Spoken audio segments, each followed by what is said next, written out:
Halo, assalamualaikum warahmatullahi wabarakatuh. Selamat pagi, apa kabar semuanya? Semoga semuanya dalam keadaan sehat, tanpa ada kekurangan suatu apapun. Semoga apabila dari murid-murid Bapak ada yang sedang sakit, semoga segera diberikan kesembuhan oleh Tuhan Yang Maha Esa. Sebelum memulai pembelajaran pada pagi hari ini, marilah kita berdoa menurut agama dan kepercayaan kita masing-masing. Berdoa dipersilakan.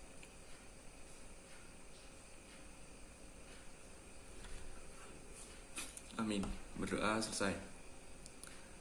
Langsung saja kita menuju ke materi pembahasan pembelajaran kita pada pagi hari ini. Sebelumnya saya ingin bertanya, adakah yang mengingat materi apa yang sebelumnya kita bahas, walaupun itu masih singkat, tentang teks apa yang kita pelajari pada minggu yang lalu? Ya, pada minggu yang lalu kita membahas tentang teks prosedur. Nah, apakah masih ingat apa itu teks prosedur? Teks prosedur adalah teks yang membahas atau menggambarkan sebuah langkah-langkah atau cara pembuatan suatu hal. Nah, pada pembahasan pagi hari ini kita akan bahas tentang struktur teks prosedur dan juga unsur kebahasaan yang ada di dalam teks prosedur. Lalu apa saja struktur teks prosedur? Struktur teks prosedur itu ada 3. Yang pertama adalah tujuan, yang kedua langkah-langkah, dan yang ketiga atau yang terakhir adalah penegasan ulang. Tujuan itu biasanya terdapat pada awal teks prosedur. Untuk struktur tujuan yang ada di dalam teks prosedur cukup beragam. Contoh yang paling sering dijumpai ialah pengantar topik. Tak hanya itu, bisa saja tujuan yang disampaikan adalah hasil akhir yang akan dicapai setelah mengikuti langkah-langkah yang disediakan dalam satu teks prosedur. Kemudian, struktur yang kedua adalah langkah-langkah. Pada bagian langkah-langkah menerangkan tentang proses dari tahapan maupun langkah yang wajib untuk dilaksanakan demi memperoleh hasil yang maksimal sesuai tujuan pembuatan teks prosedur. Pada bagian ini, langkah-langkah wajib disusun secara berurutan dan jangan sampai terbalik-balik. Karena apa? Misalnya, nanti kita menulis tentang resep atau cara membuat satu makanan. Itu tidak mungkin kita menuliskan hasil akhir langsung sajikan makanan sebelum kita menuliskan bagaimana cara memasak makanan tersebut. Kemudian bagian yang terakhir adalah struktur yang terakhir, yaitu penegasan ulang. Penegasan ulang di sini biasanya dicantumkan untuk mengungkapkan harapan atau manfaat apabila petunjuk-petunjuk yang dijalankan dilakukan sesuai dengan langkah-langkah yang telah disediakan. Nah, biasanya apabila dalam teks prosedur tersebut, yaitu mengenai cara kita melakukan sesuatu, struktur teks prosedur tersebut hanya 3 tersebut, yaitu yang tadi tujuan, langkah-langkah, dan yang ketiga adalah penegasan ulang.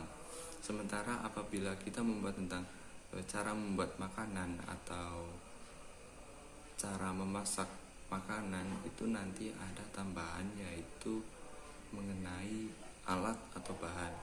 Nah, alat atau bahan ini biasanya berisi alat apa saja yang digunakan, kemudian bahan-bahan apa saja yang diperlukan untuk memasak makanan tersebut. Nah, untuk lebih memahami tentang struktur teks prosedur yang telah Bapak sampaikan tadi, mari kita simak bacaan berikut. Cara memainkan gendang.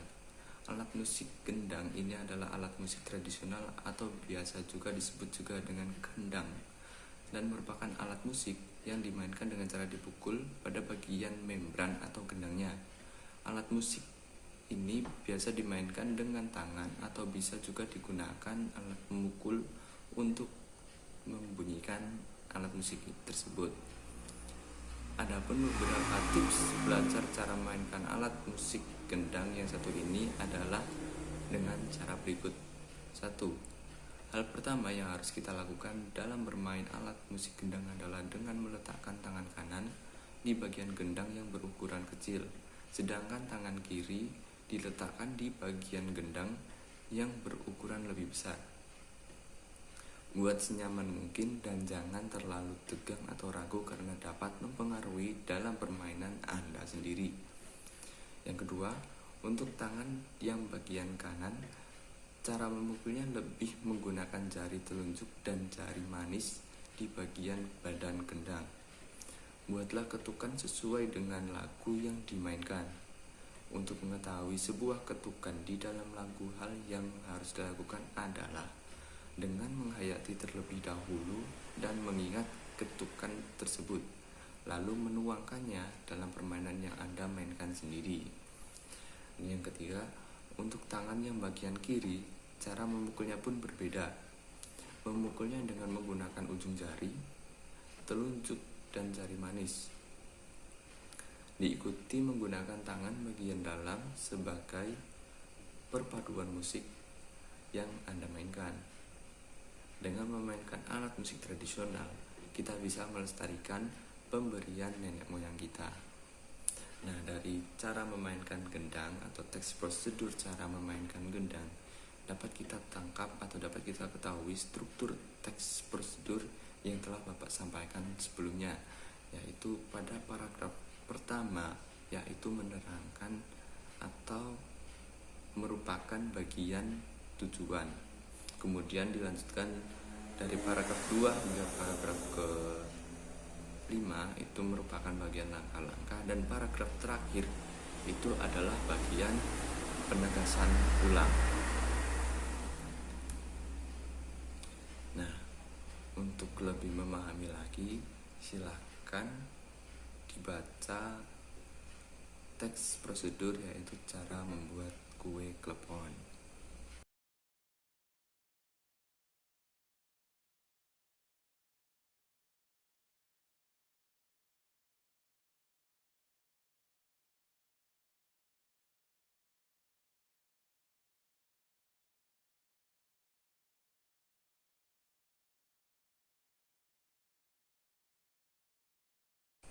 Nah, bagaimana?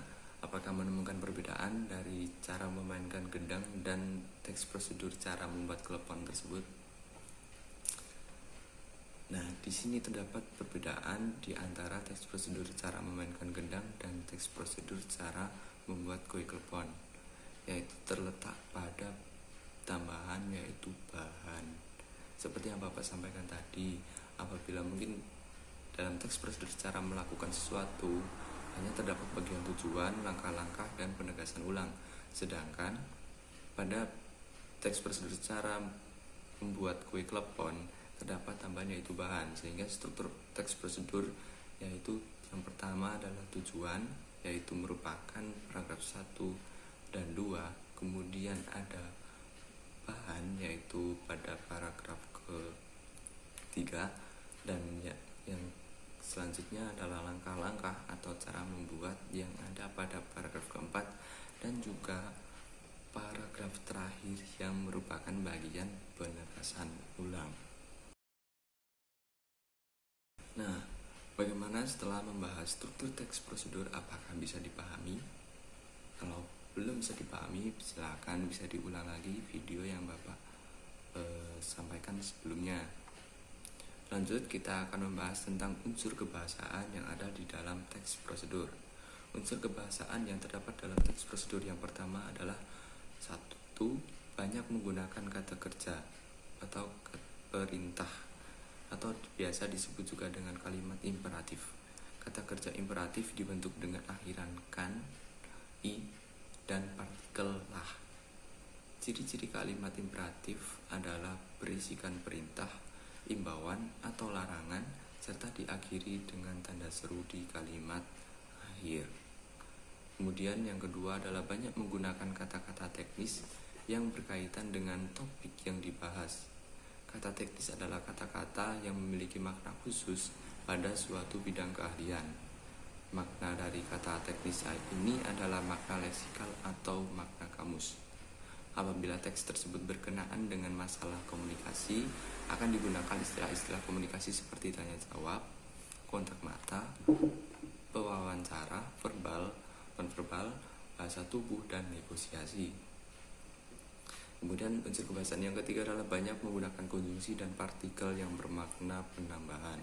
Konjungsi penambahan adalah sebuah konjungsi bermakna yang diberikan untuk menggabungkan kalimat sederhana menjadi kalimat kompleks. Contohnya, selain itu, pun, kemudian, selanjutnya, oleh karena itu, lalu, setelah itu, dan di samping itu. Unsur kebahasaan yang keempat yaitu banyak menggunakan pernyataan persuasif. Kalimat persuasif merupakan kalimat ajakan kepada seseorang atau banyak orang. Tidak hanya berisi ajakan, kalimat persuasif juga berisi tentang suatu permintaan atau himbauan. Contohnya, penggunaan bahasa yang baik juga menjadi keharusan. Kemudian yang kedua adalah singkatnya akan lebih baik bila kita mampu menampilkan sikap yang antusias baik secara verbal maupun non-verbal. Dan yang terakhir adalah unsur kebahasaan apabila prosedur itu berupa resep dan petunjuk penggunaan alat, akan digunakan gambaran terperinci tentang benda dan alat yang dipakai, termasuk ukuran, jumlah, dan warna. Nah, itu saja materi pembelajaran pada pagi hari ini. Semoga apa yang Bapak sampaikan bisa dimengerti, bisa dipahami dengan baik. Apabila terdapat kesulitan, mungkin nanti bisa menghubungi Bapak secara pribadi atau personal, atau kita juga bisa melakukan diskusi melalui WhatsApp group. Cukup sekian. Sebelumnya Bapak ucapkan lagi jaga kesehatan karena pandemi masih belum berakhir. Apabila berpergian tetap patuhi protokol kesehatan. Sampai berjumpa lagi di sekolah. Bapak akhiri, wassalamualaikum warahmatullahi wabarakatuh.